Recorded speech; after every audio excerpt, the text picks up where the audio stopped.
session. This session is called Labor Reforms in Latin America in the New Century. It was, I said that it was a session that Jose Ricardo, we organized because we find very important to talk about that.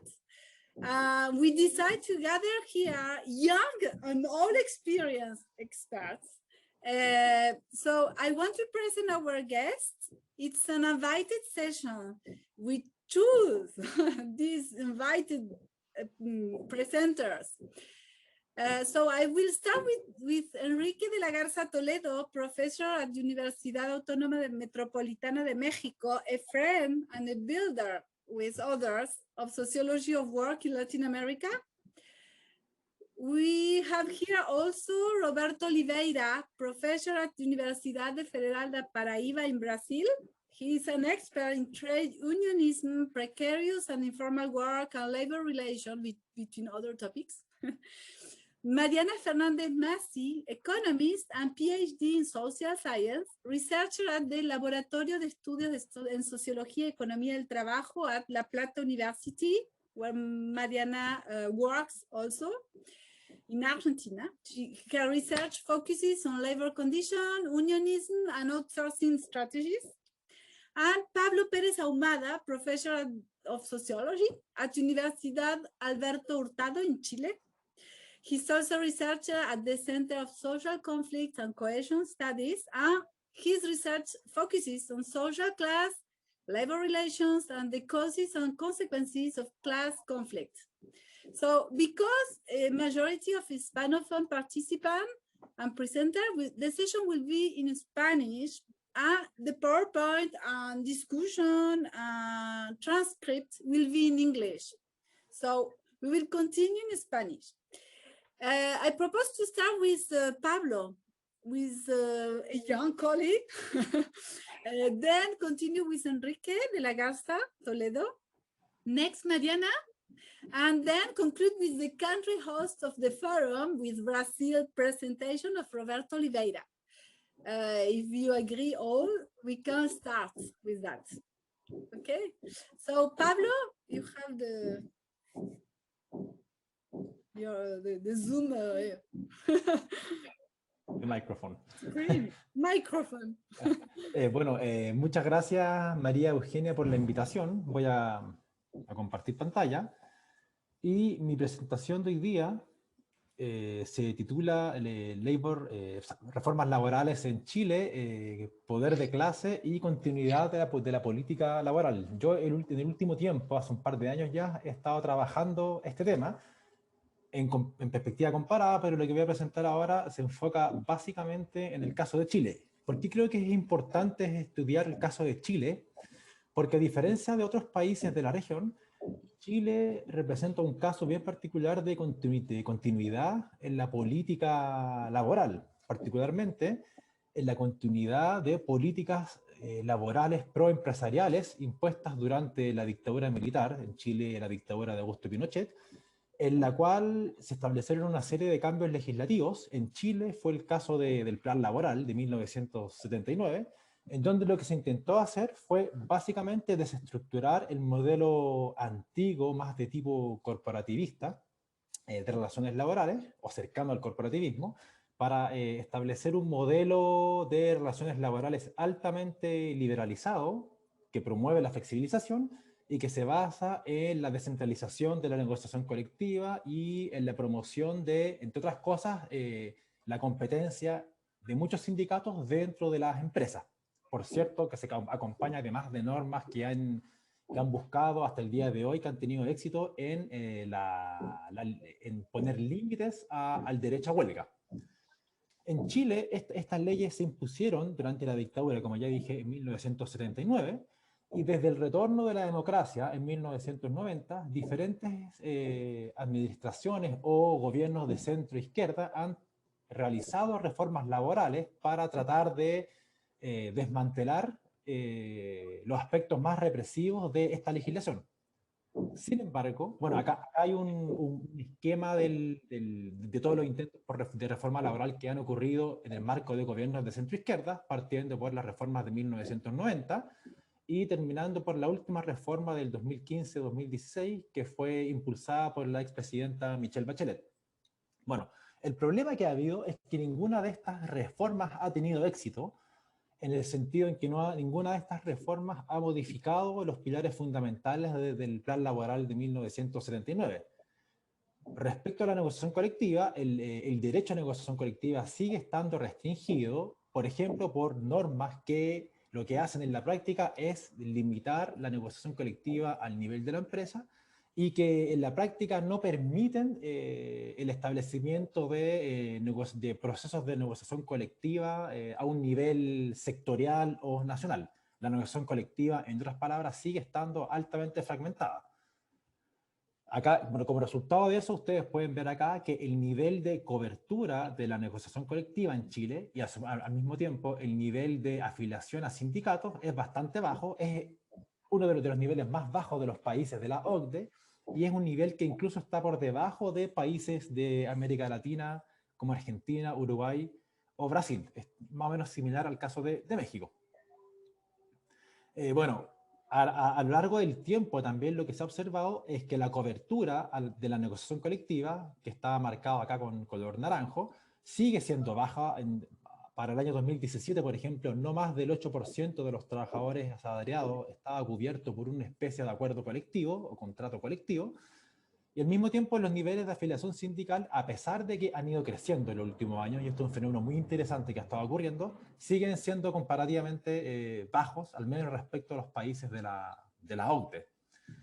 De forma similar, el derecho a huelga ha estado altamente limitado, porque hasta 2016 la ley permitía a los empresarios contratar reemplazantes en el caso de huelga, y si bien la última reforma laboral impulsada por Michelle Bachelet trató de poner freno a esa práctica empresarial, lo que ocurrió es que se cambió la norma, pero la práctica siguió siendo la misma, porque hasta el día de hoy los artículos sobre servicios mínimos permiten que los empresarios, entre otras cosas, intervengan en el proceso de definición de qué es lo que es un servicio mínimo, lo cual se traduce, en otras palabras, en que la huelga sigue estando altamente limitada, en el sentido en que la huelga no paraliza el proceso productivo, porque los empresarios pueden apelar a una definición amplia de servicios esenciales o servicios mínimos, lo cual les permite a ellos contratar trabajadores reemplazantes que no actúan como tal, sino que actúan como equipos de emergencia para cubrir esos servicios esenciales.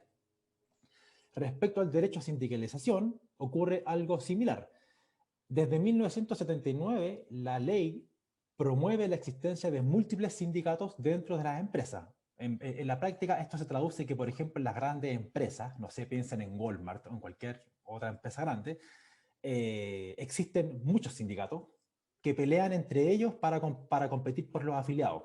Eso naturalmente genera un fenómeno de fragmentación sindical y eso está permitido por la ley. Al mismo tiempo, la ley en Chile establece una distinción entre convenios colectivos y contratos colectivos que es muy, al menos yo no he visto otro caso parecido, pero que en el caso de Chile es particular y es muy como tiene impacto muy profundo en las relaciones laborales.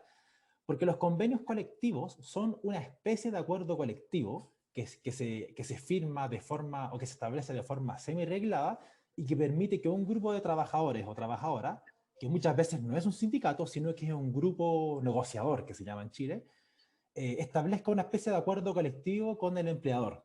El problema que ocurre con estos convenios colectivos es que los convenios colectivos se firman en circunstancias que desprotegen a los trabajadores, en el sentido en que no tienen, los trabajadores que firman estos convenios colectivos no están protegidos, por ejemplo, no tienen derecho a huelga, ni tampoco tienen la protección típicamente asociada a un proceso de negociación colectiva normal o estándar. Por ejemplo, protección para los dirigentes sindicales. Esto se ha traducido en que incluso los sindicatos que tienen capacidad para negociar colectivamente muchas veces se ven forzados a firmar convenios colectivos que no le entregan protecciones mínimas para el proceso de negociación.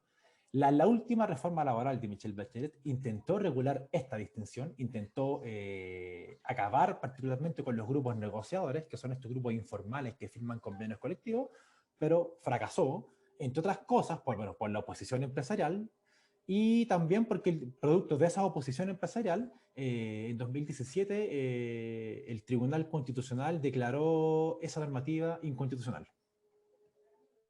Bueno, acá yo muestro un gráfico en el que se observa el porcentaje de trabajadores sindicalizados en Chile que está cubierto por alguna forma de acuerdo colectivo, distinguiendo entre contratos colectivos, que es el acuerdo colectivo convencional, y convenios colectivos, que son estos acuerdos que no entregan protección a quienes suscriben esos acuerdos. Lo que se observa acá es que el último año, por ejemplo en el año 2019, más del 35% de los trabajadores que tenían una especie de convenio colectivo, firmaron estos acuerdos colectivos semi regulados, lo cual en la práctica se traduce que esta cantidad de trabajadores no está cubierto, digamos, o no está protegido al momento de negociar colectivamente. Se ha demostrado que esto representa una especie de pérdida de poder negociador de los sindicatos, incluso en aquellos sindicatos que pueden negociar colectivamente.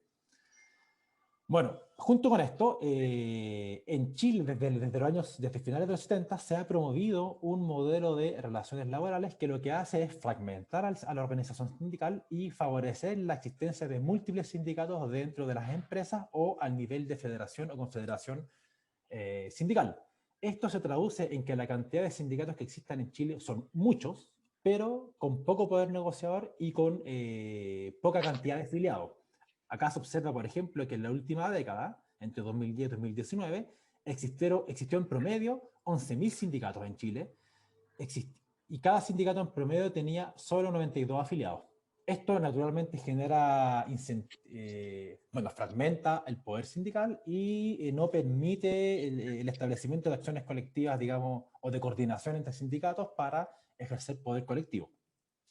Bueno, ¿qué es lo que explica la persistencia de esta legislación laboral proempresarial impulsada o impuesta durante la dictadura?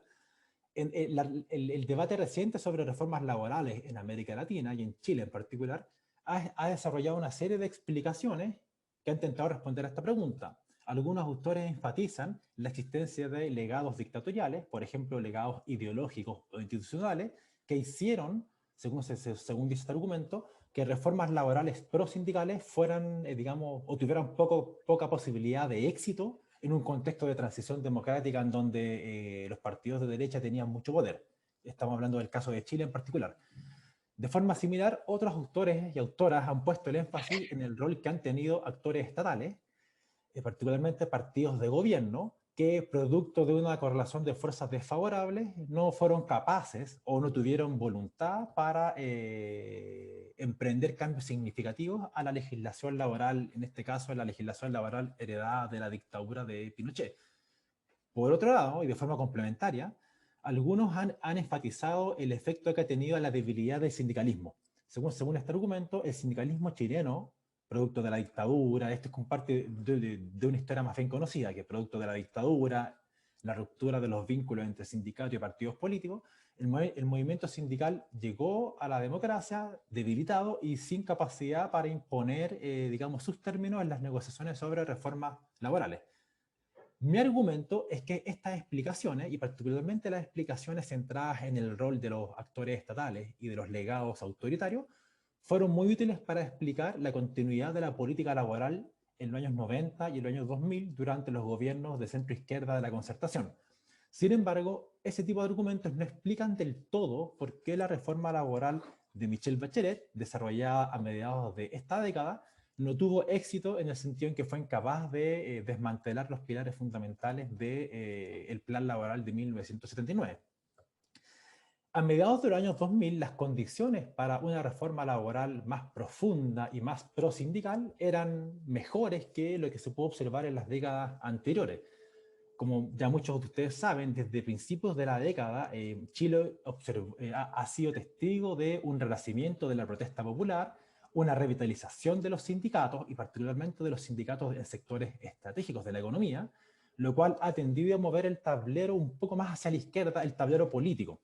De hecho, la coalición de Michelle Bachelet, la nueva mayoría, trató de diferenciarse mucho de su antecesora, la Concertación, estableciendo una agenda reformista que fue en muchos sentidos más profunda que que lo que se observó antes. De hecho, a diferencia de los gobiernos de la concertación, el gobierno de la nueva mayoría de Michelle Bachelet estaba apoyado, entre otros, por el Partido Comunista, que es un partido que históricamente ha tenido vínculos con el movimiento sindical.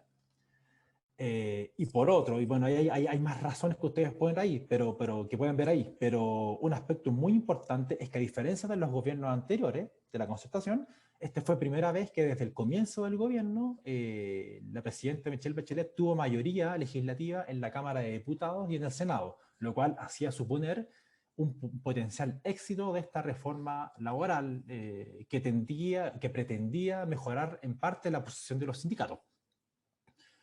Bueno, acá ustedes tienen un indicador de la actividad huelguística en Chile y que lo puse solo para demostrar que desde finales de la década de los 2000 la cantidad de trabajadores involucrados en huelgas y el potencial, el poder disruptivo de las huelgas ha aumentado considerablemente. Al mismo tiempo, bueno, acá se observa en el fondo, en estos recortes de prensa, cómo el gobierno de Michelle Bachelet estaba consciente de una mejor posición negociadora, lo cual hacía suponer que la reforma laboral iba a ser más exitosa de lo que fueron las reformas laborales previas. Por supuesto, esto se tradujo en que la CUT, la principal central sindical, apoyara la reforma laboral fervientemente, mientras que la CPC, que es la principal confederación empresarial en Chile, es la Confederación de la Producción y el Comercio, se haya opuesto tenazmente a la reforma. Bueno, ¿qué ocurrió? Ocurrió que la última reforma laboral, a pesar de este contexto relativamente más favorable, no generó cambios sustanciales a la legislación.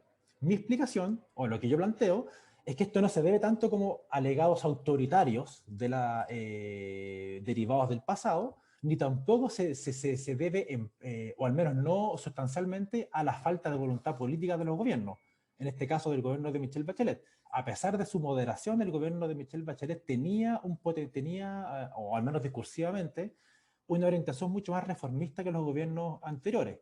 Sin embargo, lo que explica la continuidad de la política laboral en Chile es, según yo planteo, la capacidad que tuvo el empresariado para oponerse a esa reforma a través de su organización colectiva de la mano de la Confederación de la Producción y el Comercio. En efecto, desde inicios del debate legislativo, la Confederación de la Producción y el Comercio participó activamente del debate laboral, oponiéndose desde un comienzo a todas las normas que pudieran haber fortalecido el poder de los sindicatos, por ejemplo, fortaleciendo su derecho a huelga o fortaleciendo su capacidad negociadora en desmedro de los grupos negociadores, que son los grupos que, como ya mencioné, los que compiten con los sindicatos en términos de firmar acuerdos colectivos. Dicho de otra forma, la CPC, como confederación empresarial, fue capaz de movilizar el poder colectivo de los empresarios a través de campañas de oposición a la reforma laboral que se desarrollaron sobre todo a partir de los vínculos políticos que la CPC tiene con partidos de derecha, pero también con ciertos sectores de la nueva mayoría, en este caso con los sectores más conservadores de la coalición de gobiernos y ligados a la democracia cristiana. Esto se tradujo en que la capacidad para incidir en el debate legislativo del empresariado fue muy fuerte, a pesar de que, al menos discursivamente, el empresariado ha estado o estuvo en ese momento muy deslegitimado por diferentes casos de corrupción o por el ascenso de la movilización popular y el crecimiento digamos, de discursos mucho más, o de discursos políticos abiertamente antineoliberales. Lo que yo planteo es que, en suma, la Confederación de la Producción del Comercio movilizó efectivamente poder asociativo, entendido como poder derivado de la capacidad de organización de los miembros de una clase, la capacidad que tienen las asociaciones de clase, en este caso la Confederación Empresarial, para promover la participación en asociaciones empresariales.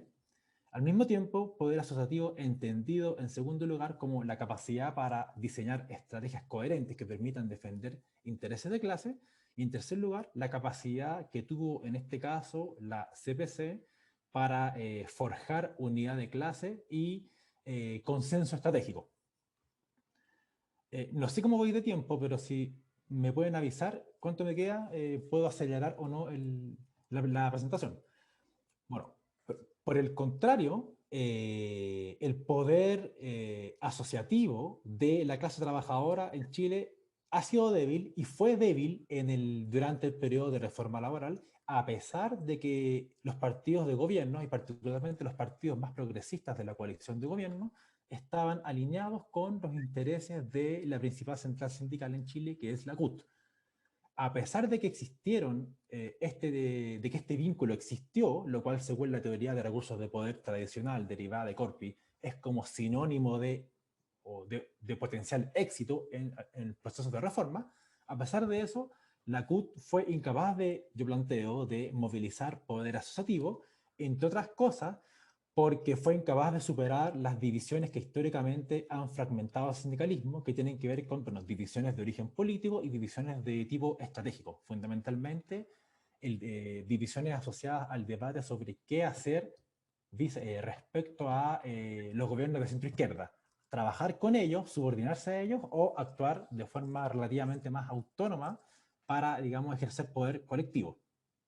Bueno, para ir cerrando, me gustaría plantear que existen tres implicancias que yo creo que son importantes de tener en cuenta luego digamos, de lo que he revisado. En primer lugar, analizar el balance de poder o la correlación de fuerzas entre clases sociales es clave para entender la continuidad o el cambio en las legislaciones laborales. Porque como en el caso chileno, cuando existe un sindicalismo debilitado y cuando existe una clase empresarial altamente organizada, digamos, es esperable que una legislación proempresarial se mantenga a través del tiempo, a pesar de que existan intentos por transformarla. En segundo lugar, el poder asociativo es un concepto que yo creo que es fundamental, no solo para analizar la capacidad de movilización de la clase trabajadora, sino que también para analizar la capacidad de organización de los empresarios, de los empresarios, en el sentido en que yo planteo que el poder asociativo y esta capacidad de organización colectiva en asociaciones empresariales es mucho más que un aspecto un aspecto incluido dentro del concepto de poder instrumental. Como ustedes deben saber, el concepto de poder instrumental ha sido utilizado en los últimos años para describir a este conjunto de acciones coordinadas de parte de los empresarios que le permite avanzar sus intereses de clase. Yo planteo que dentro de todas esas múltiples acciones coordinadas de los empresarios, la capacidad que tienen las asociaciones empresariales para unificar intereses de clase, para coordinar los intereses de sus afiliados y para movilizar a los empresarios es clave. Eso porque a partir de ese poder colectivo se puede, por ejemplo, intervenir en procesos legislativos a pesar de que los partidos aliados tradicionalmente al empresariado en Chile, por ejemplo, los partidos de derecha, estuvieron comparativamente en una posición debilitada. Por último, y para ir cerrando, creo que esta investigación, o lo que he mostrado, tiene una implicancia fundamental que se asocia al carácter relacional del poder. Esto en el sentido en que gran parte de los argumentos que muestran o que intentan explicar por qué el sindicalismo es tan débil en Chile apuntan a la persistencia de la legislación laboral pinochetista. Yo planteo que eso es cierto, pero la persistencia de la legislación laboral de la dictadura no es algo que se haya dado naturalmente, sino que es algo que está en parte garantizado por la capacidad que tienen los empresarios para bloquear cualquier intento de reforma. Eso supone, en otras palabras, que la debilidad del sindicalismo chileno es al menos en parte el resultado de la capacidad organizativa y del poder colectivo de los empresarios. Bueno, lo dejo hasta acá y cualquier pregunta o consulta la podemos conversar después. Muchas gracias. Muchísimas gracias, Pablo, por esta presentación muy clara. Me gustaría darle ahora la palabra a Enrique de la Garza Toledo, profesor de la Universidad Autónoma Metropolitana de México.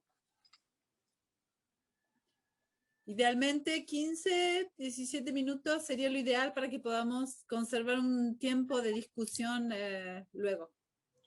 Sí, María Eugenia, yo te envié en inglés Power, ¿sí?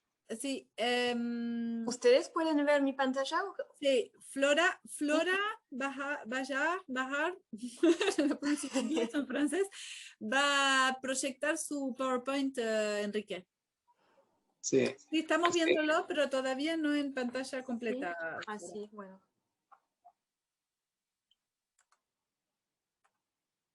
¿Está bien así? Sí. Así está bien, muy bien, sí.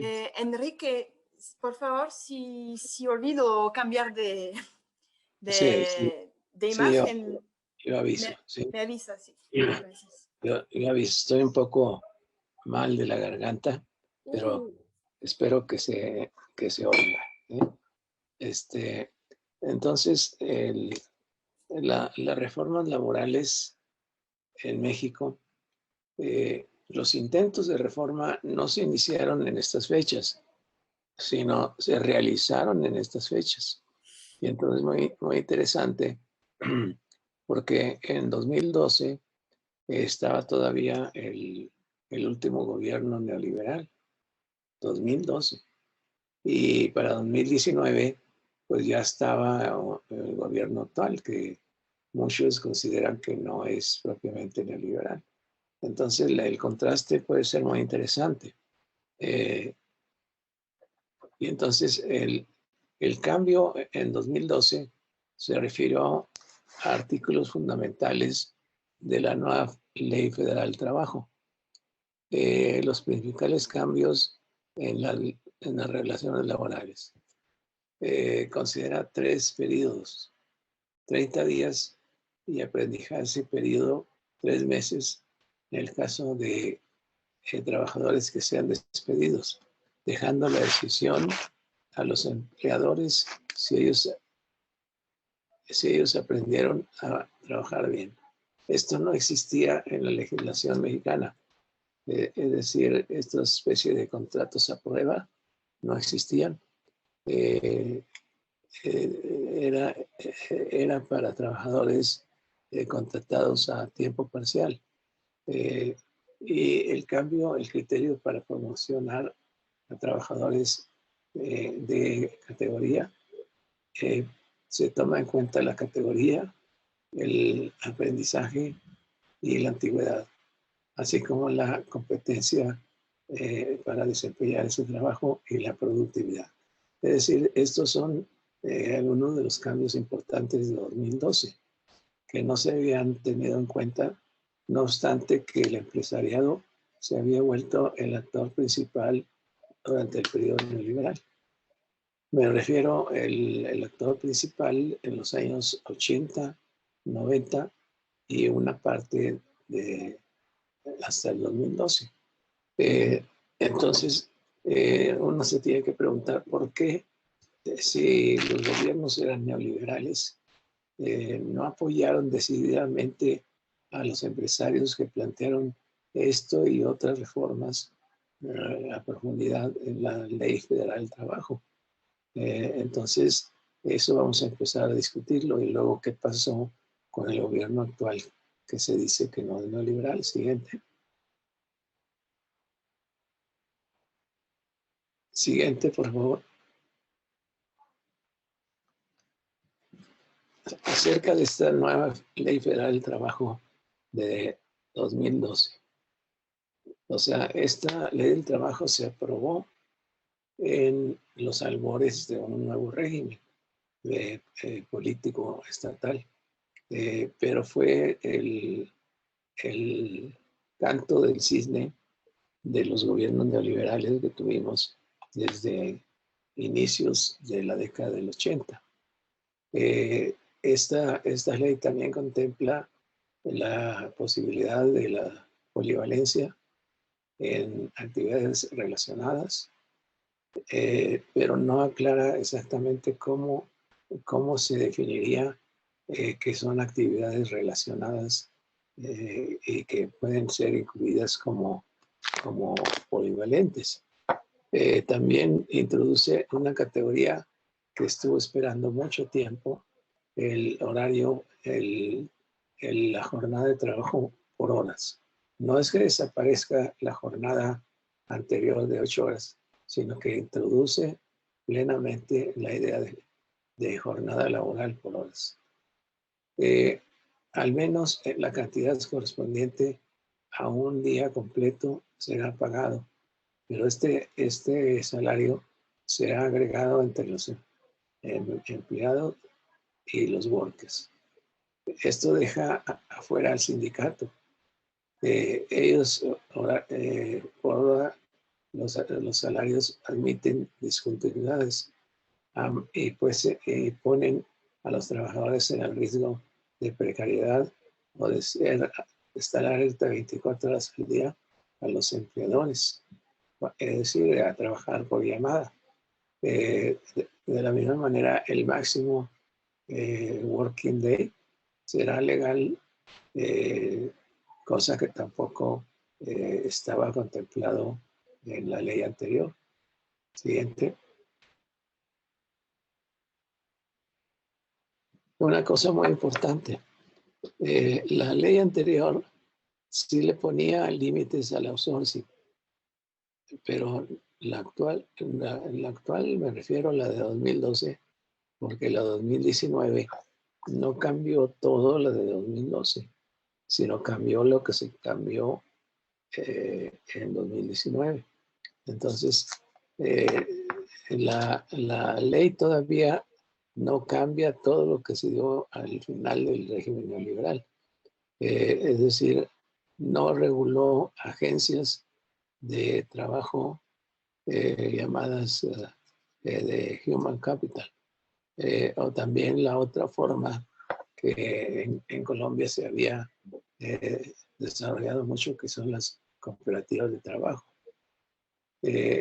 Entonces, cuando una tercera parte dirige a los trabajadores a las tareas de del subcontractor con sus trabajadores y su comando, el problema para la ley es no solidaridad entre subcontratadores y subcontratados. Pero cuando el subcontratador es responsable por labores como obligaciones, en efecto la solidaridad desaparece. Siguiente. La nueva Ley Federal del Trabajo. Estoy refiriéndome a 2002, a 2019. Fue entre 2012 y 2019, pues lo que me dio fue un periodo de transición relativamente corto. ¿Por qué el empresariado no hizo mayores esfuerzos para tener esta nueva ley más directamente dirigida por las doctrinas neoliberales? Ese es un tema muy interesante, porque se supone que el empresariado era la fuerza social, económica y hasta política más importante antes de que ganara la izquierda en 2019. Entonces, esto, bueno, todavía se discute y todavía se discute si las fuerzas que ganaron en 2019, es decir, las que se agrupan en torno de esta nueva expresión política que se llama Morena, si estas fuerzas eran realmente neoliberales. Bueno, habría que aclarar que los intentos que hicieron los empresarios entre 1980 y 2012 fueron muchos los que fuerzas para intentar un cambio de legislación laboral. Y hubo muchos intentos efectivamente de cambiarlo, pero todas las iniciativas se quedaron en el tintero, porque el empresariado ejerció una presión muy fuerte, pero a la vez los gobiernos no estuvieron dispuestos a ceder ante estas presiones, pero tampoco a las presiones que venían de una parte muy debilitada de los trabajadores, los que después se unificaron en torno de Morena. Por ejemplo, la subcontratación, en la ley que se aprobó en mayo de 2019, sí, el responsable sí, es decir, se permitía la subcontratación si los subcontratores se hacían responsables, si la subcontratación, el outsourcing, no cubría a todos los trabajadores. Pero esto lleva consigo cierta ambigüedad. Dice también esta ley de 2012 que las tareas similares a esas hechas en la subcontracting company are subcontracted. ¿Cómo es similaridad definido?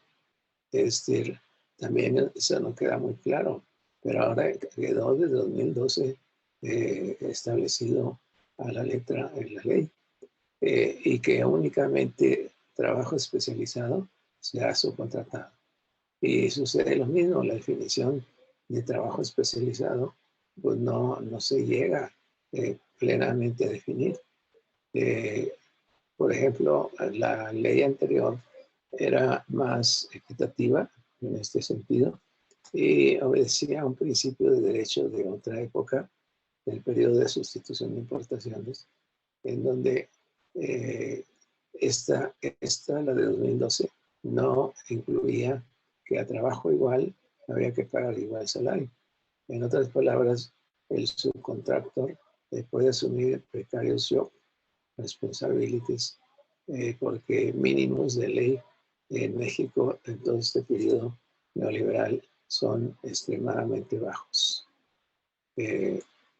Siguiente. Veamos sobre los derechos colectivos. Limita el pago de salarios caídos. Salarios caídos se le llama en la legislación mexicana a cuando los trabajadores emprenden una huelga y durante la huelga, claro, no se les paga, pero al final pueden llegar a un arreglo de cuánto se les tiene que reponer de salario, también como una medida para que cese la huelga. Entonces, los salarios caídos, es decir, de lo perdido, la ley expresó que se extendía por un año en el caso de huelgas. Las noticias de terminación de las relaciones laborales no se da directamente ya a los trabajadores, digamos, a través de un medio de comunicación, por ejemplo, moderno. Sí, pero la Junta, el Board of Conciliation, que este Board of Conciliation ya existía anteriormente, pero no tenía esa función de comunicar directamente a los trabajadores, sino simplemente anunciarlo pegando en un pizarrón en las oficinas de este Conciliation Board, y no establece la directa, secreta y voto libre para elegir los líderes sindicales. Es decir, deja todavía suelto a que los líderes sindicales se elijan de la manera como los trabajadores decidan. Tampoco prohíbe la afiliación masiva de los sindicatos a los partidos, que era una demanda muy antigua entre el sindicalismo mexicano, porque esto apuntalaba mucho al partido del gobierno. El primero era el PRI, pero luego sucedieron fenómenos muy poco ortodoxos dentro de la lógica neoliberal. Es decir, que hubo, desde que perdió el PRI en 1990, vinieron dos gobiernos, uno correspondiente al PAN, y ya no se volvió a tocar el tema, y al final, ya de salida, lo volvió a retomar el PRI, y cuando lo retoma, al terminar ese sexenio correspondiente al presidente Zedillo, ahí sí se estableció, ahí no se estableció tampoco que tenían que abstenerse los sindicatos de estar en una relación corporativa con los partidos, digamos, que participaban participaban en coaliciones de tipo corporativista. Enrique, ¿le Entonces, quedan no 2 les- minutos? tampoco prohibió la afiliación de los sindicatos a los partidos. Y no luchó en contra de un tipo de sindicalismo muy nocivo para el caso mexicano, que en México se llama los sindicatos de protección. Sindicatos de protección quiere decir sindicatos que no muestran tener el apoyo de los trabajadores y sin embargo persistentemente ganan, posiblemente haciendo algunos trucos, ¿sí? Pero estos sindicatos de protección no están jugando por su cuenta, sino están jugando a favor de los empleadores. Enrique, hay que ir terminando, concluyendo si puede. Sí, Perfecto. bueno. Vienen los principios de la reforma, la de 2019, es decir, correspondiente ya al gobierno de López Obrador. Reforma para la justicia laboral, dándole menos intervención al Estado, independencia del Estado de la justicia del sistema jurídico en general, la eliminación del tripartismo. ¿Cómo se dio esto?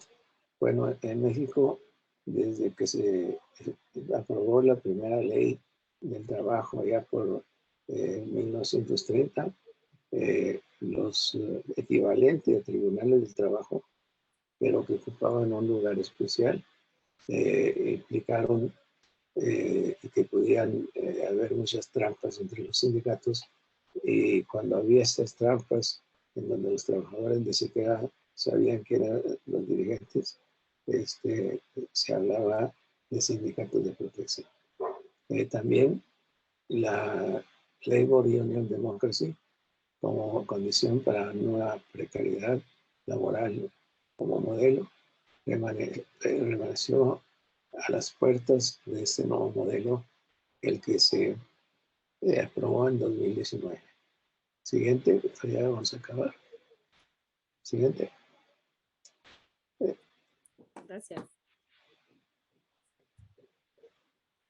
Bueno, me voy a saltar esto porque no quiero abusar. Entonces, este nuevo modelo elimina las juntas de conciliación y arbitraje, que había sido la instancia legal en donde dirimir los conflictos y donde se hacían los juicios de cualquier problema laboral. Es decir, no eran jueces pertenecientes al sistema jurídico, sino eran instancias pues inventadas en otro nivel como resultado de la Revolución Mexicana, en donde en esa época, en 1930, ¿por qué se aprobó? Porque ya estaba el sistema muy corrompido.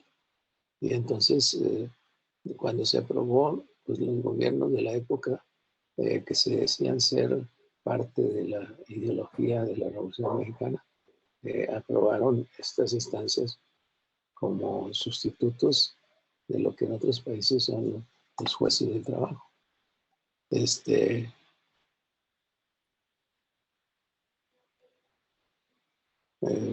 También eso sí lo establece la actual ley del trabajo. Y también en la actual ley del trabajo, por primera vez se establece obligatorio. No es que en México no lo hubiera, pero se establece como obligación el nombramiento de los líderes sindicales por voto secreto, directo, libre. También la aprobación de un contrato colectivo en donde tienen que intervenir votando los trabajadores, cosa que no existía. Y también cuando hay una disputa por el contrato colectivo, también se tiene que dirimir a través de un voto universal, directo, secreto. ¿Sí? Y a eso se le ponen varias condicionantes de cómo realizar las votaciones, es decir, tratando de ponerle algunos limitaciones a esa extrema libertad que se traducía en contra de los trabajadores. Entonces, le podría decir que tiene esos aspectos positivos. Enrique, tenemos que ir concluyendo. Sí, vamos a concluir. Todavía podríamos decir más cosas. Claro. La reforma neoliberal realmente más profunda no se dio en el periodo neoliberal, o se dio ya en la muerte del régimen neoliberal, ¿sí? A pesar de que los empresarios estuvieron presionando, luchando todo el tiempo, y el gobierno, que era neoliberal, eso no había ninguna duda, no se atrevió a apoyar a los empresarios plenamente, tal vez por temor a que hubiera alguna insurrección obrera, ¿sí?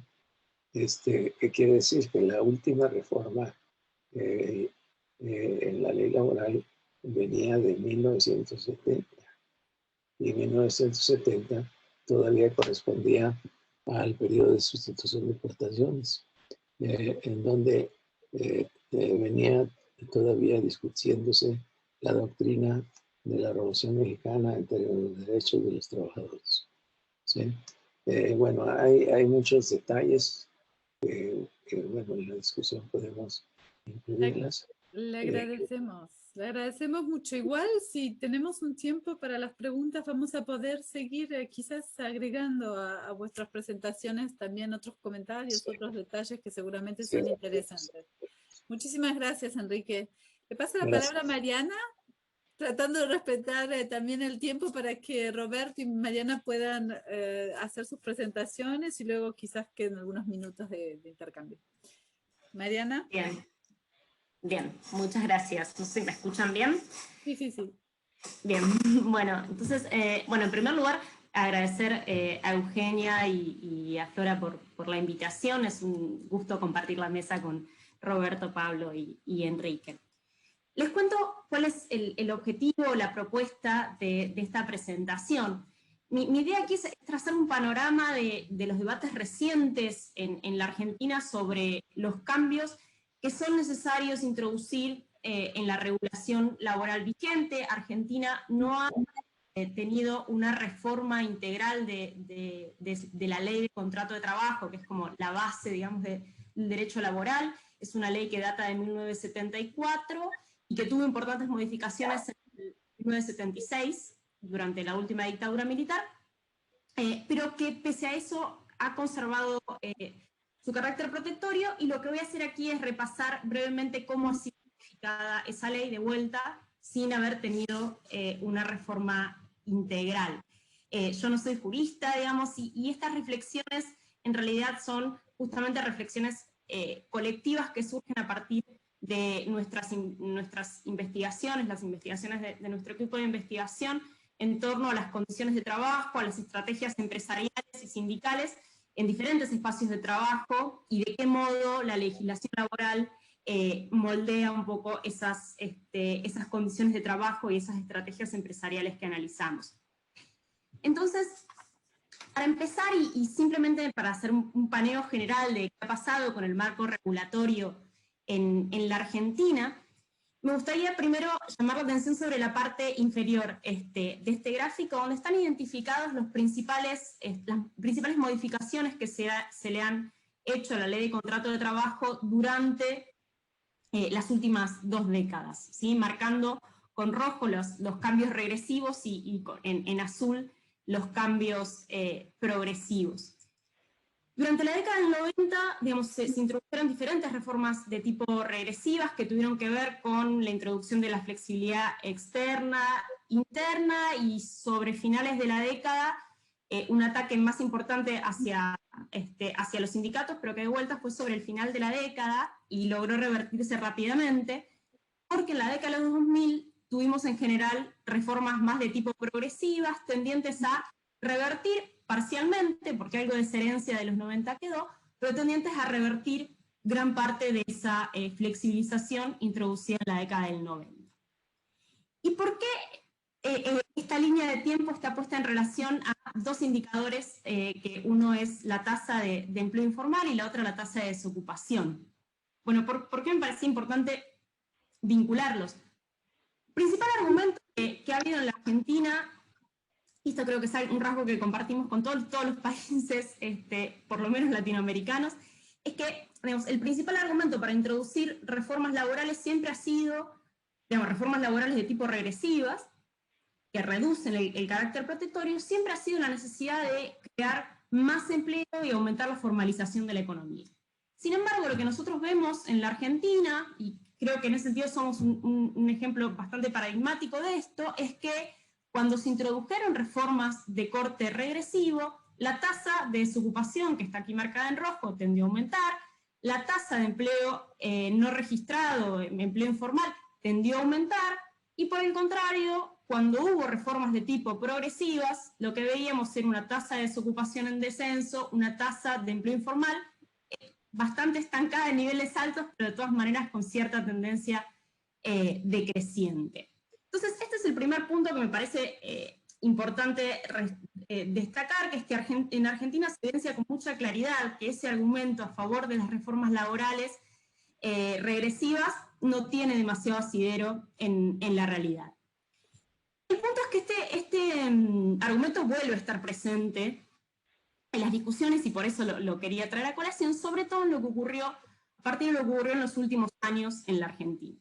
Porque a partir de aquí quiero hacer foco en dos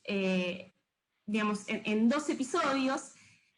Uno es una propuesta de reforma laboral integral, ¿sí?, que hubo en 2017, que no llegó a aprobarse, y por eso decimos que por ahora no hemos tenido reformas laborales integrales, pero sí en 2017 hubo una propuesta que realmente reestructuraba el contrato de trabajo, y sobre el cual voy a mencionar ahora, y en 2020 sí hubo un cambio normativo referido a una modalidad específica, que es el teletrabajo, pero que me parece importante traerlo a colación para entender hacia dónde están yendo los debates sobre la regulación laboral por aquí.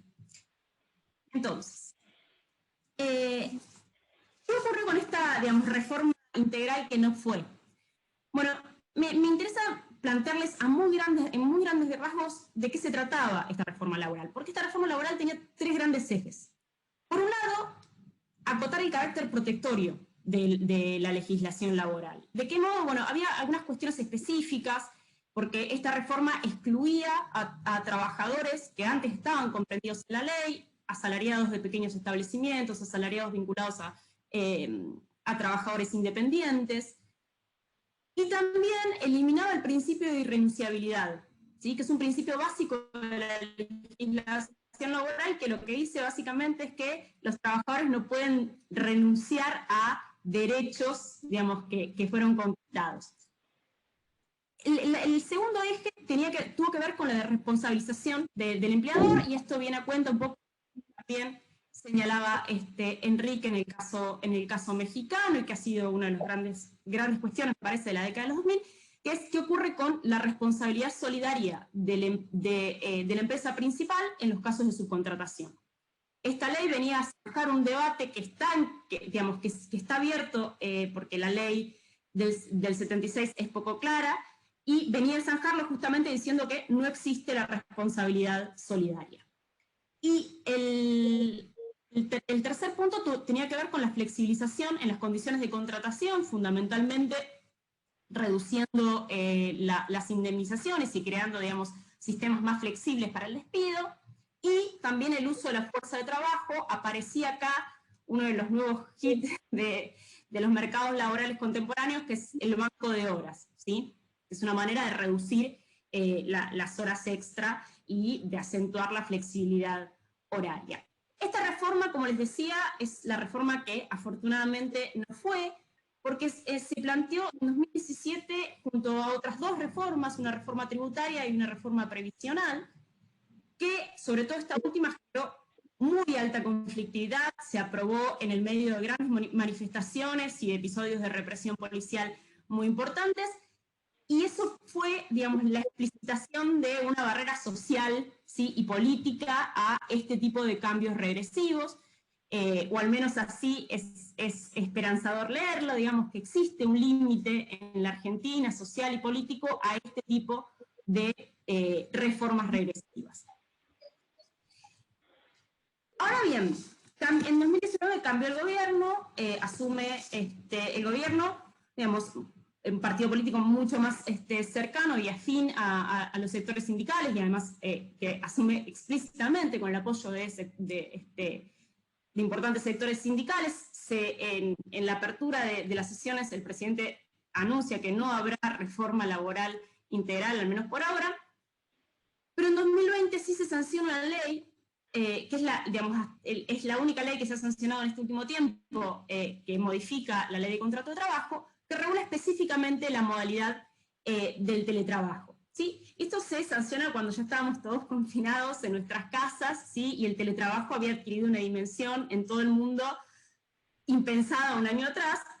De todas maneras, uno puede creer que acá la pandemia vino a acelerar una discusión que ya estaba, porque había muchos proyectos de ley tendientes a regular esta modalidad en la Argentina, y que incluso la ley es una ley que se plantea para la pospandemia, porque va a entrar en vigencia recién en abril de este año, cuando esperemos el confinamiento ya más avanzado. ¿Y por qué me interesa traerlo a colación? Bueno, porque esta ley introduce tres nuevos derechos, tres derechos que son novedosos para la legislación argentina. Uno es el derecho a la desconexión, ¿sí? Básicamente a no ser contactados por jefes ni por compañeros de trabajo fuera del horario de trabajo. El segundo derecho que aparece tiene que ver con la adecuación a las tareas de cuidados, es decir, el derecho de los trabajadores de interrumpir la jornada laboral acorde a las necesidades de las tareas de cuidado. Y el tercer derecho que aparece es el derecho a la intimidad, ¿sí? Que básicamente lo que tiene, digamos, este derecho refiere a la posibilidad de que los trabajadores y los sindicatos conozcan o estén al tanto acerca de qué sistemas de vigilancia digital pone en práctica el empleador, y de manera tal asegurar la protección de los datos privados de los trabajadores. Este último derecho quizás parece más modesto, pero si lo pensamos bien, está yendo al centro, ¿sí?, de las estrategias empresariales actuales, ¿sí?, a la disputa por los datos. Entonces, si bien uno en principio estos derechos refieren solamente a la modalidad del teletrabajo, la enunciación de nuevos derechos sienta un precedente y un piso de debate muy interesante, porque estos derechos los podemos pensar como necesarios no solamente para la modalidad del teletrabajo, sino para diferentes modalidades de trabajo. Ahora bien, esta ley, digamos, no se aprueba con plenos consensos, sino que hubo diferentes posiciones, y las voces digamos, en las voces de oposición y de apoyo a la ley, apareció una discusión que me parece que es muy interesante para pensar en general qué pasa con la regulación y cuál es el rol de la regulación laboral. ¿Qué era lo que qué es lo que se discutió, digamos? Bueno, fundamentalmente lo que apareció en el debate es qué es lo que debería hacer una ley, cuál es la naturaleza de la regulación laboral, ¿sí? ¿Cuál es el deber ser de esa regulación? Si la ley debería promover la creación de empleo y promover nuevas modalidades de empleo, si la ley debería regularlas, ¿sí?, o si la ley debería limitar el avance de esas nuevas formas. Y esta distinción que apareció muy clara en la discusión parlamentaria, sobre todo, digamos, y las voces que se oponían a la ley eran quienes sostenían que esto iba a atentar contra el crecimiento del teletrabajo, que tenía un montón de virtudes, y se enunciaban las virtudes, y la voz la voz mayoritaria, y por lo que se llega esto a aprobar, lo que planteaba era que era necesario regular esta forma, o sea, ni limitarla ni promoverla, sino regularla.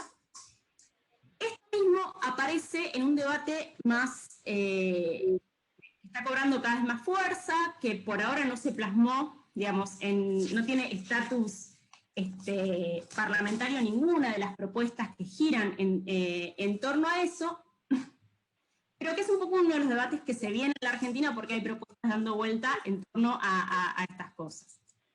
Y que tiene que ver con qué hacer con las plataformas de reparto, ¿sí? Digamos, en el mundo está, sobre todo en el norte, hay mucho movimiento respecto a la regulación de esto, y esto está empezando también a discutirse en la Argentina. Y acá también aparecen las mismas tres posiciones, ¿sí? Quienes sostienen que la legislación laboral tiene que promover, facilitar esta nueva modalidad, digamos, esta nueva forma de empleo, que serían las plataformas. Asociado a esto, hay algunas voces en la Argentina que lo que proponen es la inclusión de una nueva figura, que sea el autónomo económicamente dependiente. Esto, de hecho, estaba en aquella propuesta de 2017, ¿sí? Era una de las, digamos, de las figuras nuevas que aparecía en la ley, digamos, y de vuelta digamos, desde algunos sectores esta es la propuesta que tienen para regular las plataformas, que básicamente lo que supone es adaptar la legislación a la forma que tiene, digamos, la estrategia empresarial de estas empresas de plataforma. En el otro extremo está la posición de quienes dicen esto hay que limitarlo, digamos, es un empleo sumamente precario, no debemos permitir su avance, y para estas empresas deberían en todo caso adaptarse plenamente a la ley vigente, ¿sí? Una adaptación plena a la ley vigente, y el problema que tiene es que, como sabrán, el trabajo de plataforma tiene algunas cuestiones muy relevantes, muy problemáticas, respecto a... Perfecto, Euge. Respecto a cómo definir cuándo alguien está en realidad empleado o no, cuántas horas tiene que trabajar para considerarse empleado y demás.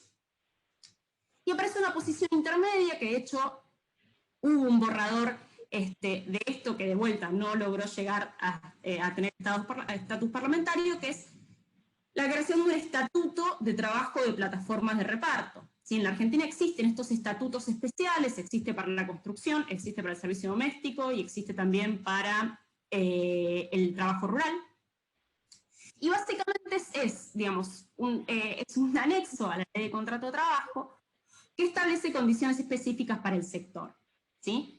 Estas, en general, hablar de estatuto en el mundo de los abogados laboralistas es hablar, digamos, de una forma un poco más precaria que la ley de contrato de trabajo, por eso hay muchas voces que se oponen a esta modalidad. Quienes defienden esta alternativa lo que dicen es el trabajo de plataforma tiene un montón de especificidades que hacen que la aplicación plena de la ley no sea posible, fundamentalmente en cuestiones referidas a cómo se define la jornada laboral, ¿sí? Y la extensión de la jornada laboral. Este es un debate abierto en la Argentina, ¿sí? Y digamos, tampoco está claro que pronto vaya a haber una definición, pero sí es un debate que se instaló con muchísima fuerza, más aún con el crecimiento que han tenido estos sectores. Entonces, para concluir, ahí está. Bien, algunas reflexiones generales a partir de esto que quería compartir. Bueno, por un lado, una cosa que quizás aquí haya mucho consenso respecto a esto, pero en el debate público no suele haberlo, y que es que la legislación no es el principal factor que crea o destruye empleo. Los factores y aquí me sale el economista, pero los factores que más relevantes para entender la creación o la destrucción de empleo tienen que ver con lo que ocurre con la macroeconomía, con las características de la estructura productiva, con las características sociodemográficas, pero no con la legislación laboral. La legislación laboral, por el contrario, tiende a tener una causalidad, digamos, inversa, porque la legislación laboral cristaliza las relaciones de fuerza que se dieron en algún momento. Y por eso lo que vemos es que en Argentina los cambios fueron regresivos cuando el mercado de trabajo estaba en crisis y fueron progresivos cuando el mercado de trabajo tuvo una importante expansión. La segunda reflexión tiene que ver con reconocer que, sin embargo, es verdad que el alcance del marco normativo vigente es limitado y que cada vez está quedando más afuera de ese paraguas protectorio que en general nos abrazamos y defendemos, que en nuestro caso es la ley de contrato de trabajo.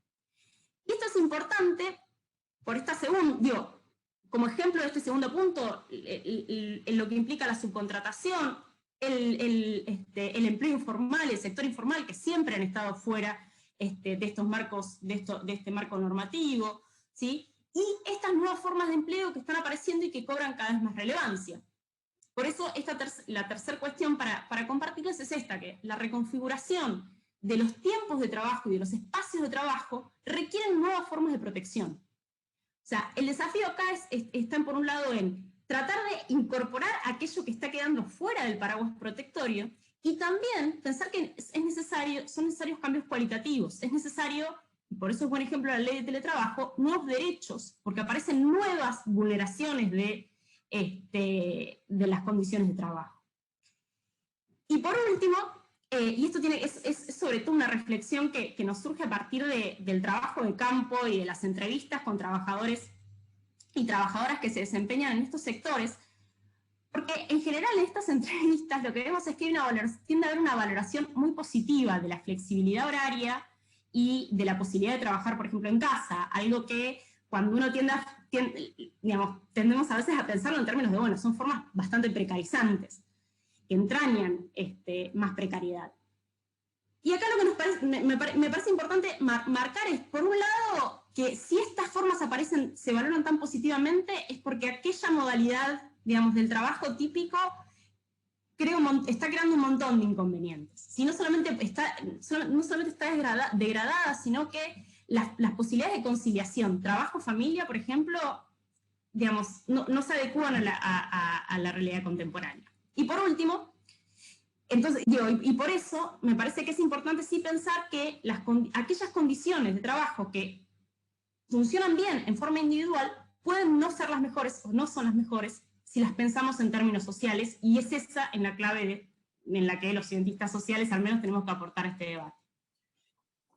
Muchísimas gracias, Mariana, por esta presentación sumamente interesante, porque ver que hay reformas que precarizan y vulnerizan, y de frente poder ver en realidad también soluciones que empiezan a emerger para proteger y para reconstituir también derechos laborales. Nada, es un poco reconfortante. Terminamos esta mañana la sesión de Brasil hablando de falta de esperanza frente a frente a las transformaciones del mundo del trabajo. Ahí en la Argentina viene a dar algunos ejemplos de vías de solución también a esos problemas. Le pasamos la palabra rápidamente a Roberto.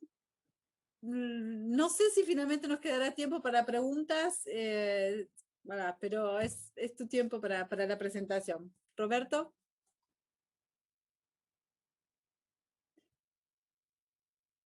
Roberto Oliveira, profesor de la Universidad Federal de Paraíba en Brasil.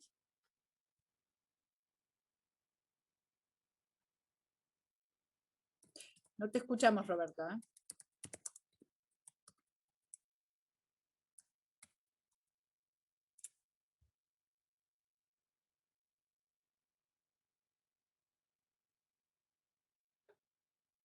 ¿No te escuchamos? ¿Tienes que activar tu micrófono?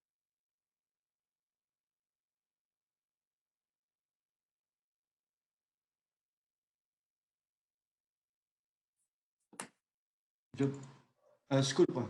Te escuchamos, ahora te escuchamos. Tenía que tener abierto el micrófono antes de compartir, entonces ahora puedo compartir mi pantalla. Sí.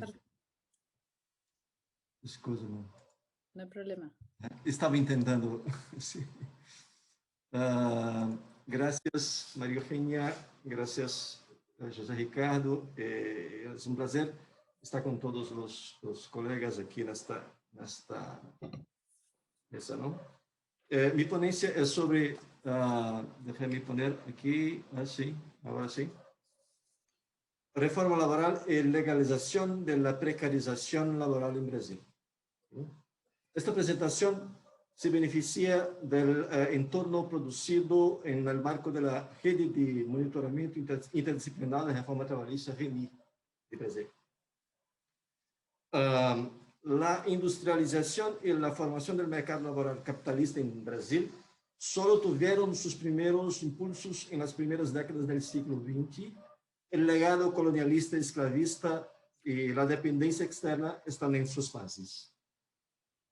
La Revolución de 30, encabezada por Getúlio Vargas, sentó las bases para regular el proceso de acumulación capitalista en el país. Pero segundo Vanderlei Guilherme dos Santos, esto se hizo en el marco de una ciudadanía regulada, basada no en un código de valores políticos, sino en un sistema de estratificación ocupacional, siendo considerados ciudadanos solo aquellos cuyas ocupaciones están reconocidas y definidas por la ley. La ciudadanía regulada tuvo como pilares la regulación de las profesiones, la cartera profesional, documento donde se firma el contrato de trabajo, y los sindicatos corporativos reconocidos y controlados por el Estado, sustentado por un impuesto sindical y al que se atribuye el monopolio de representación territorial y la categoría profesional. Acá tenemos una visión más amplia del sistema varguista, con más detalles, sus instituciones, sus conexiones, no es posible detallar por el tiempo. Es un sistema que tiene una constitución basada en una naturaleza de relaciones laborales segmentadas, con una industrialización tardía como base, una protección social, una expansión parcial del trabajo asalariado y una protección social restringida. El segundo impulso de industrialización en la década de 50 resultó en una combinación dispar entre un polo dinámico, integrado a la economía mundial y dotado de algún mecanismo de protección social, que Alain Pietz denominó fordista periférico, y varios sistemas de producción familiares, artesanales, precarios, informales, que incorporó económicamente la mayoría de los trabajadores. En el periodo democrático entre 1945 y 1964, el país experimentó una euforia nacional desarrollista en cuanto al sistema laboral, en medio de crecientes movilizaciones sindicales y amenazas autoritarias. Solo hubo cambios ocasionales, como la creación del 13º salario y la extensión parcial de la legislación laboral a los trabajadores rurales. El golpe militar de 1964 frenó el acceso de los trabajadores a los derechos laborales sin una reforma laboral.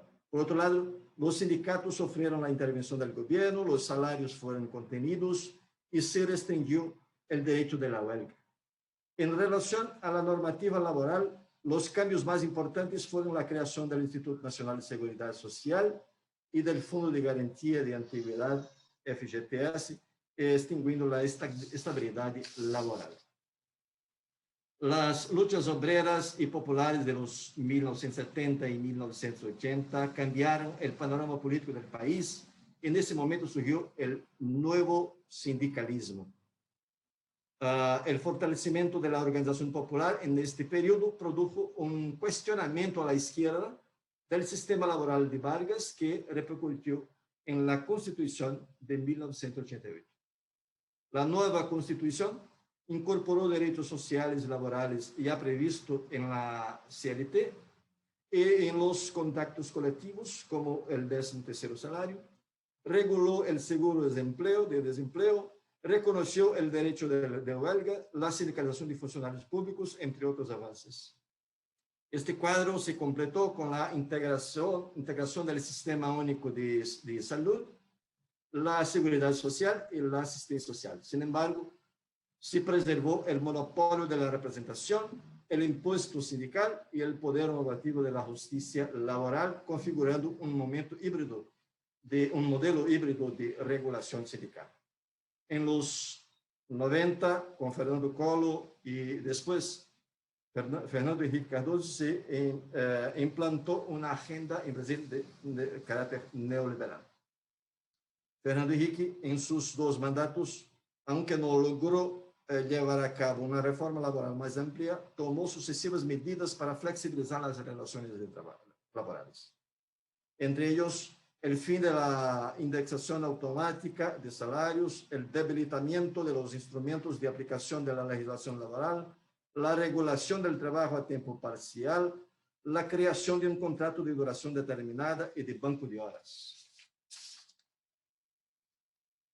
en un contexto donde avanza la flexibilización del trabajo con apoyo de empresas, empresarios y gobiernos, el sindicalismo se quedó con una acción defensiva de resistencia, teniendo que lidiar con un entorno político desfavorable y nuevas condiciones de actuación derivadas de la reestructuración productiva.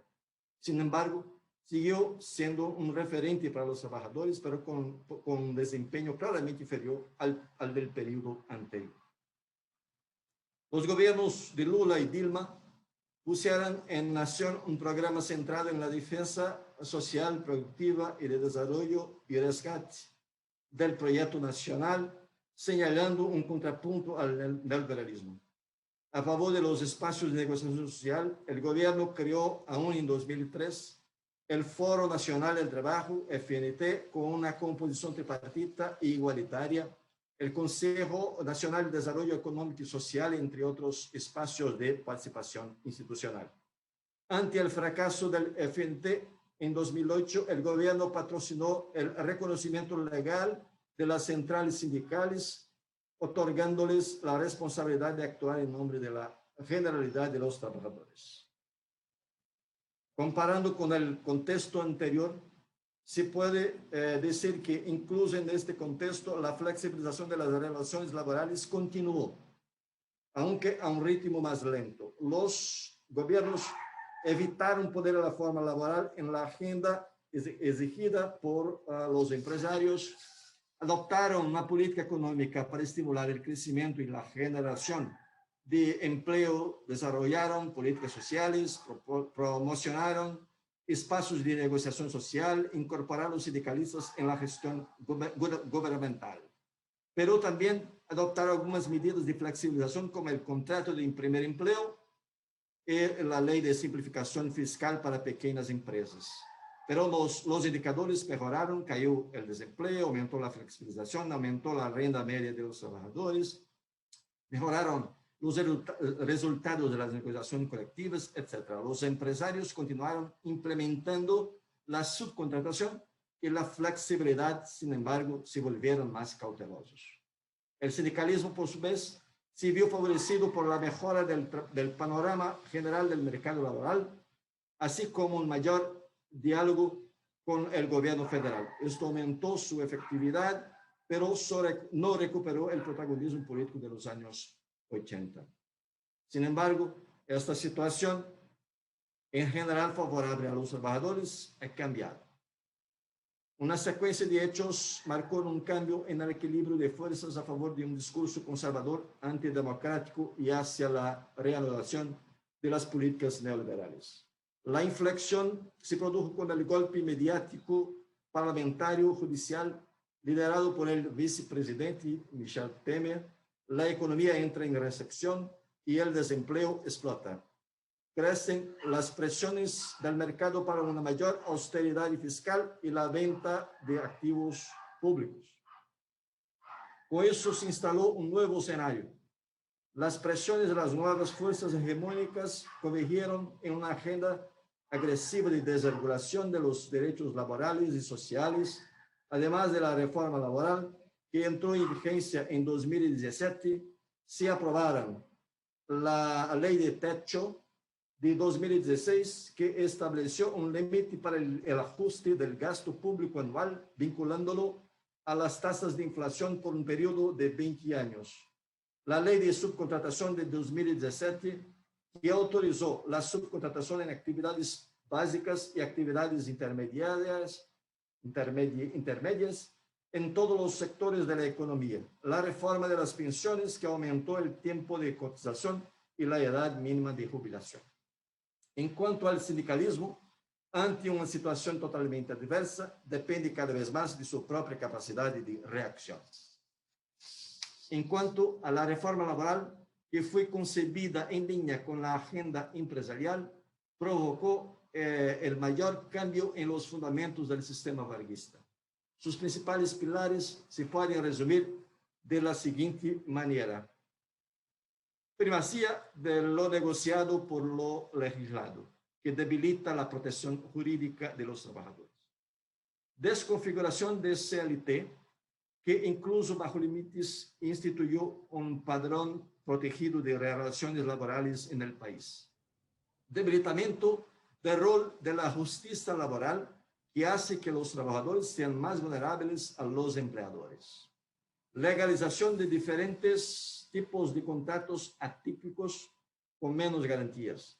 Su sustitución de la intervención estatal en la resolución de conflictos laborales por la autocomposición de las partes. Debilitamiento de la organización sindical, eliminando su principal fuente de financiación, el impuesto sindical, que ya no es obligatorio y se deduce de los salarios de quienes lo autorizan, agotando su poder de negociación colectiva y socavando su capacidad de acción ante la justicia laboral. Desde que entró en vigor, se han realizado muchos análisis sobre los efectos de la reforma. A destacar, en 2019, la REMI publicó una evaluación general de sus principales consecuencias hasta el momento, con este libro. Las principales conclusiones del libro se pueden resumir de la siguiente manera. Primero, no se han confirmado las principales promesas que sustentaron su defensa. La creación de millones de puestos de trabajo y el incremento de la formalización. Por el contrario, el desempleo total y la informalidad crecieron, situación que se agravó aún más con la pandemia.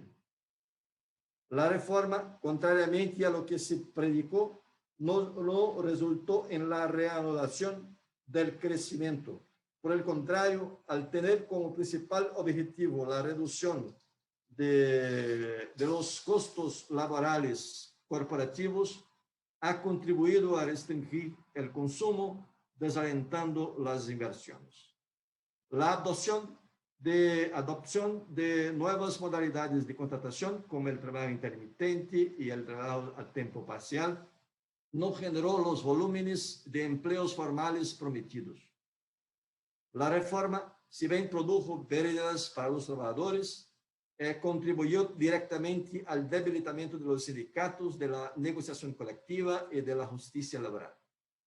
Con respecto a la jornada laboral, se ha favorecido la polarización entre quienes trabajan más de 49 horas semanales y quienes tienen menos de 14 horas semanales, en efecto de no estandarización de la jornada. Ha crecido la subcontratación. Se estima que alrededor del 30% de las contrataciones de noviembre de 2017 a junio de 2019 se refieren a ocupaciones típicamente subcontratadas, especialmente ciertos tipos de trabajadores de servicios. Además de la subcontratación, la pejotización, la adopción del autoempleo exclusivo y otras formas de contrato precario, la caída de los ingresos medios del trabajo y la polarización de la jornada laboral también se han visto favorecidas por el crecimiento explosivo de los trabajadores de aplicativos, una nueva forma de trabajo informal. Este es el contexto en que se encuentra la sociedad y los trabajadores brasileños cuando fue golpeada por el COVID-19, cuando sus efectos se sumaron a los procesos de flexibilización laboral, la desindustrialización del país, la crisis económica, los reveses políticos y sociales de la reforma laboral. Gracias. Muchísimas gracias, Roberto, por también una presentación muy detallada y muy completa de las realidades nos hemos hecho de las realidades de los 4 países. Acaban de extender unos 15, quizás 30 minutos más la sesión, al menos 15, estoy negociando los otros 15. Así que vamos a tener tiempo para algunas preguntas. Me parece que lo interesante de estas 4 presentaciones, y pienso con José Ricardo, que hoy con Mariana, que lo que hace fabulosa esta sesión es que no hemos tenido solamente una presentación de la lista de pérdidas y desventajas de los trabajadores y el mercado laboral en todas estas décadas, sino también un análisis más teórico de relaciones de fuerzas, del rol de la política y de la legislación laboral, de la continuidad a través de gobiernos de tinte político muy distinto de estas reformas laborales, sea con la presentación de Enrique, también con la presentación que Mariana presentabas, o mismo Pablo. Tenemos unos minutos para preguntas. Podemos abrir el micrófono si el que quiera preguntar, o ya de por sí hay una pregunta en el chat de Andrea. Vamos a tratar de ser lo más breve posible para poder dejar lugar a varias preguntas. Hay una pregunta común a todos los participantes de Andrea Galbao.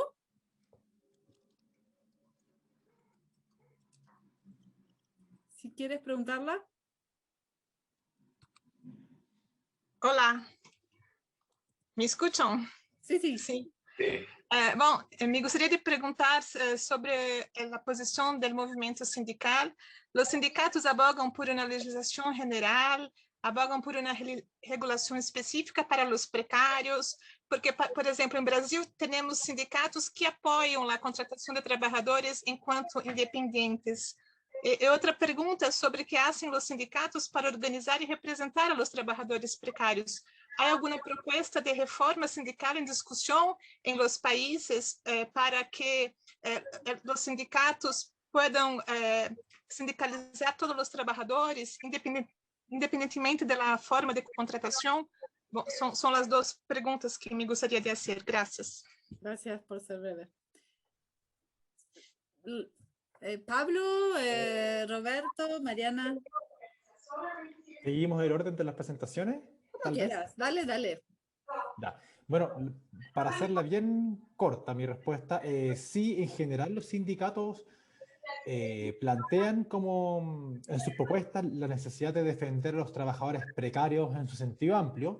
Lo que ocurre, sí, es que en Chile existen como dos, digamos así, al menos dos vertientes del sindicalismo. Un sindicalismo más oficial, que a pesar de todo defiende a los precarios, y un sindicalismo más, puede ser de base, pero mucho más preocupado desde las actividades cotidianas de los sindicatos, que también ha tratado de integrar a los trabajadores precarios en diferentes formas de organización. Lo que ocurre es que más allá de esas diferencias, en ambos mundos del sindicalismo se plantea la necesidad de, para decirlo en bien simple, establecer leyes que fortalezcan a los sindicatos y que sobre todo fortalezcan el derecho a negociación colectiva, porque se plantea que si se logra establecer un modelo de negociación colectiva que sobrepase el nivel de la empresa, de esa manera va a ser posible integrar a trabajadores que de otra forma no pueden estar integrados a modelos de negociación colectiva o a esquemas de acuerdos colectivos más sectoriales. Entonces, en general, más allá de las normas específicas que apuntan a proteger a los trabajadores precarios, lo que se plantea desde todos los frentes del sindicalismo es que hay que fortalecer el derecho a negociación colectiva. Y eso es, digamos, uno de los pilares fundamentales, de hecho, que todavía no ha sido cambiado. Mariana, si quieres también intervenir. Te vi. ¿Quién? Y, bueno. Pero bueno, checa, si vas con el reporte, porque si no estamos dobleteando, ¿no? PDF y lo que será cada página así. Hay un micrófono que no está cerrado y escuchamos a otras personas, pero Mariana, puedes responder. Les pido a los demás que si pueden cerrar sus micrófonos mientras tanto. Sí. A ver, ¿Sí, Mariana? Perdón. No, respecto a Argentina, en Argentina hay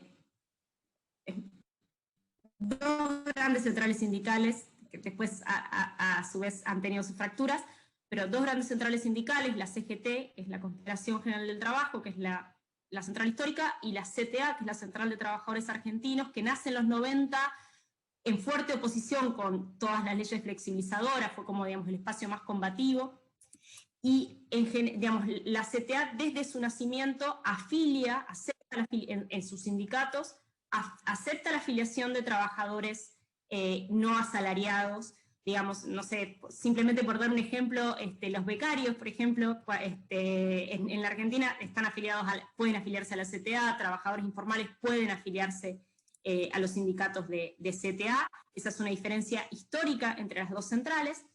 Pero dicho esto, también es verdad que los sindicatos de la CGT, donde están los sindicatos, digamos, más tradicionales, y sobre todo de los sectores industriales y de servicios, han tenido durante los 2000 estrategias para, digamos, y esto vale tanto para los sindicatos más combativos como para los más tradicionales, estrategias de incorporación, de afiliación de sobre todo los trabajadores subcontratados e incluso de reversión de los procesos de subcontratación, ¿sí? Entonces, se han desplegado ese tipo de estrategias.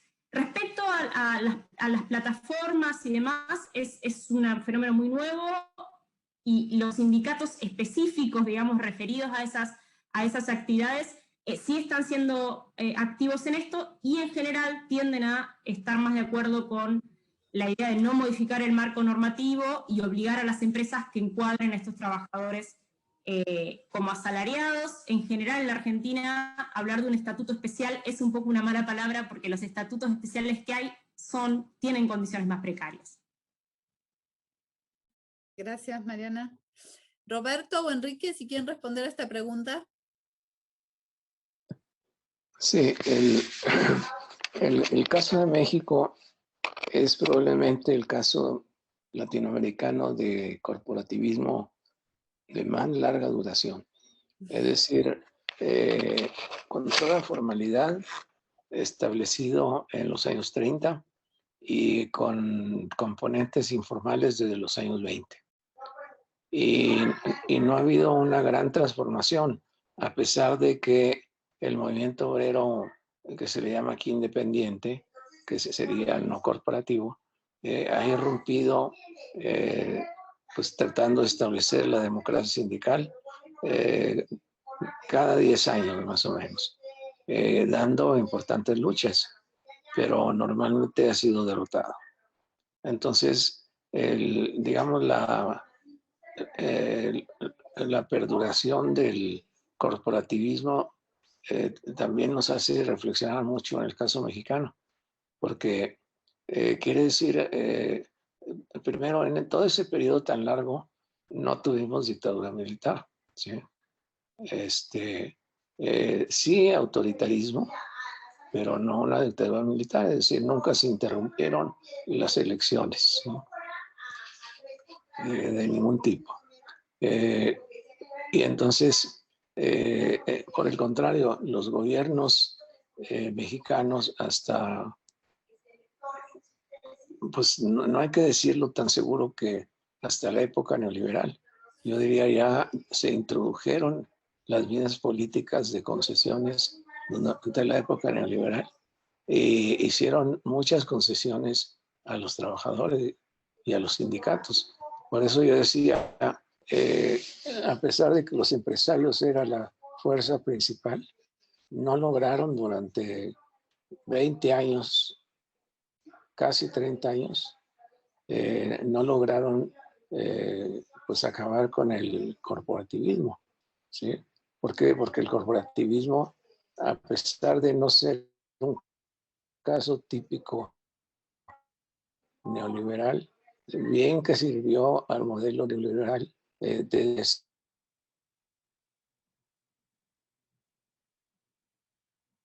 En caso de Brasil, Oui, Roberto. en caso de Brasil, históricamente los sindicatos institucionalizados en el marco de la estructura varguista son, en regla, sindicatos de asalariados. Sin embargo, en Brasil tenemos una situación especial, que son los sindicatos internos de sindicatos de trabajadores, porque hay también sindicatos de empleadores. Los sindicatos de trabajadores no asalariados, el caso más importante de los trabajadores rurales, que es una situación que viene desde los años 60, cuando se estableció un marco de ingreso de los trabajadores rurales en la legislación laboral, se conquistó el derecho de sindicalización, incluso para no asalariados. Entonces, es una presencia muy importante de los trabajadores no asalariados a través de los rurales en la organización sindical en Brasil. Sin embargo, no hay casos más importantes de los demás trabajadores informales, con exceção de alguns sindicatos de trabajadores independientes de autoempleo. Hay algunos casos, pero no es muy común. Y ahora tiene una sensibilidad más grande con la discusión de la presencia del sindicato en los trabajadores autónomos, especialmente con la emergencia de la situación de los trabajadores por plataforma. Esto creó una situación especial. Ahora las centrales sindicales tienen discutido la importancia de organizar sectores, los movimientos de ellos. Y hay otras experiencias también de intentar organizar estos sectores de modo general independientes, ¿no? Por ejemplo, la mayor central sindical de Brasil, que es la CUT, ¿no? En el último congreso de 2019 aprobó con mucha dificultad una resolución que apunta para la necesidad de la CUT actuar junto a los trabajadores autónomos informales. Es una novedad después de decenas de años de existencia de la CUT. Muchas gracias, Roberto. Tenemos 3 minutos, quizás por una última pregunta. No sé si me gustaría pasar la palabra a Alfredo Walde, que quería hace un rato también formular una pregunta, un miembro del board. Pues gracias, María Eugenia. Sí, yo había notado en el chat una pregunta que se relaciona con las reformas a la Ley Federal del Trabajo del 2019 en México. Después de las reformas se firmó el nuevo Tratado de Libre Comercio, donde hay una serie de disposiciones relacionadas tanto con la democracia sindical o la forma de elegir a los representantes por parte de los sindicatos, como con las estructuras de justicia laboral. Yo lo que quería preguntarte, Enrique, es, bueno, y se dice que esto es fruto de las presiones de los sindicatos de Estados Unidos, concretamente de los sindicatos relacionados con el Partido Demócrata.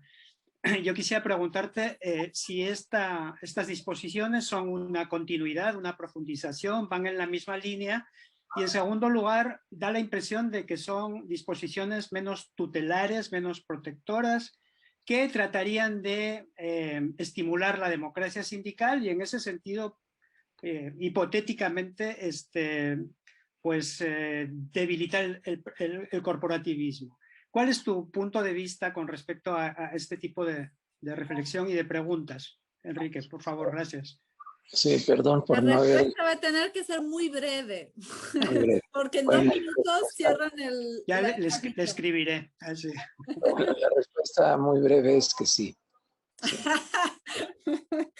Excelente. O sea, realmente el proceso de reforma, en la parte de reforma de la democracia dentro de los sindicatos, no empezó en 2019 con el gobierno de López Obrador, sino empezó con la de 2012, ¿sí? Y sobre todo con una reforma puntual en la Constitución, en un apartado sobre el sindicato, que estuvo sujeto a las presiones de los que iban a firmar el TEMEC, es decir, la nueva versión del NAFTA, que ya se firmó, y también los que iban a firmar el Transpacífico, en donde también esas presiones fueron atendidas. Quiere decir, el gobierno estuvo mucho más propenso a conceder, al menos en lo documental, democracia sindical sin garantizar lo que se va a establecer, pero por primera vez estableció normas de democracia que no existían anteriormente. ¿Y cuál fue la fuerza principal que empujó esto? Pues fueron los sindicatos de Estados Unidos, ¿sí? Y en el caso del Transpacífico, también las presiones de otros países de la cuenca del Pacífico, en donde ahí, entre esas fuerzas, los principales no fueron los sindicatos, sino fueron organizaciones empresariales. Entonces ahí hubo un shock pues muy interesante, porque digamos lo que por un lado les convenía a estas organizaciones empresariales en cuanto a los capitales que se establecen en México como filiales o subcontratistas, pues era más democracia sindical y evitar que masivamente se vinieran plantas desde Estados Unidos, Canadá, ¿sí? A través de la esperanza de que empezara a funcionar la democracia sindical a través de esta nueva legislación, ¿sí? Y cuando se completa el panorama, precisamente en la reforma de 2019, ¿sí? En 2019 se acabó ese proceso, pero ya tenía un antecedente de 2017 y 2012, ¿sí? Y no es que los empresarios fueran muy democratizadores, porque estamos hablando de la influencia de las grandes corporaciones empresariales, sobre todo en los países más desarrollados. Pero estos tomaron la bandera y comenzaron a presionar, a veces en conjunción con las grandes organizaciones sindicales, cuando menos en Estados Unidos con la AFL-CIO, ¿sí? Entonces, el gobierno mexicano por primera vez echó marcha atrás, ¿sí? Pero no me refiero al 2019, donde estaban otras fuerzas políticas aquí, sino cuando estaba todavía el último gobierno neoliberal. Gracias, Enrique. Bueno, estamos confirmando que el poder de Lisa sobre nosotros es simbólico también, porque no nos han cortado la conexión, que nos amenazan con hacerlo desde hace 2 minutos. Así que podemos... Ya es tarde para Francia, falta la copa para tomar algo, Eugenia. Claro, por acá hay mate nomás.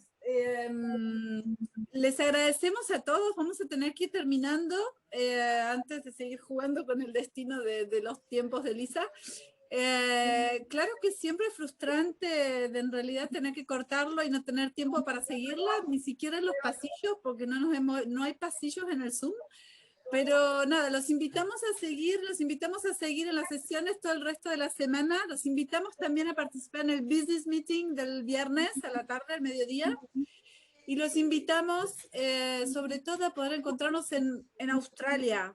Y quizás ahí sí, hacer una buena fiesta, discutir todo lo que queramos sin que nos corten el Zoom o sin que nos amenacen con hacerlo. José, no sé si quieres decir una última palabra. Oh, gracias, muchas gracias. Excelente. Gracias a los presentadores y a los asistentes. Muchísimas gracias. Fue un placer, gracias a todos. Muchas gracias. Muchísimas gracias y quedamos conectados. Pablo, Mariana, los esperamos ver en el Business Meeting y en el Access Counter todo el tiempo. Muy bien. Como a los otros. Chao, con vino. Gracias. Con una copa de vino. Chao, gracias. Chao, que estén bien. Muchísimas gracias. Chao, chao.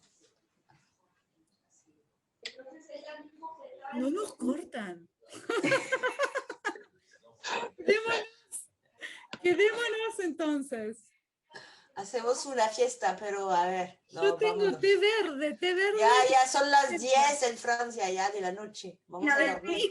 Sepamos que gracias a Nick, el support técnico de Lisa, estamos pudiendo quedarnos más tiempo, pero no me avisó que podíamos quedar. Oye, qué linda, es que es verano en Argentina, mira la mira. ¡Ah, qué tal! Un abrazo, chicas. Adiós, Adalberto, Gela. Chao, Mariana. Mariana Fernández. Ya me voy a comer yo, ¿eh? Bueno, vaya. Además, ¿cómo te fue en tu presentación? Muy bien, pero había 14 personas, entonces el ERC 30 estuvo mejor. Estamos bien. Chao, estamos en chicas. 24. Chao, Del. Y por escuchar a Mariana, porque no la escuché nada más el final. Estuvo muy bien, Mariana. A mí me encantó. Sí, yo sé. Buenísima tu presentación. Sí. Un abrazo, chicas. Chao, Chao, Del. chao. Adalberto está dormido, Gela también, no sé por qué están. Es como en las clases. Que se queda de la pantalla y sabes que está. Mariana Fernández. Trata de venir el jueves, el viernes. ¿Podés? ¿Qué? Trata de venir el Chao, viernes. chicas, las quiero, No es que son aburridas, pero ya. Chao. No sabía qué día, porque me perdí ahí como mañana me conecto igual, lo anoté. Lo del viernes no sé cuál era, pero después le pregunto a Mari y Sí, como hablan rápidos, pero las argentinas. ¡Viva las argentinas! Más guapas, que se quedan en la pantalla. Hay que decir a Adalberto que tiene que ir a no sé qué, ¿dónde está? Cardoso está. No nos desconectaron, podríamos haber seguido. Sí, pero se está siendo grabado esto. Sí, pero las tres, ¿no? Así, las tres. Está grabado la sesión. Chao, las chicas más bonitas de Argentina. ¡Que viva Argentina! Chao, chao, que va a quedar grabado. Nos podemos llamar por otro Zoom. Bueno. Nos vemos el resto de las sesiones en las que puedan estar. Chao, chao.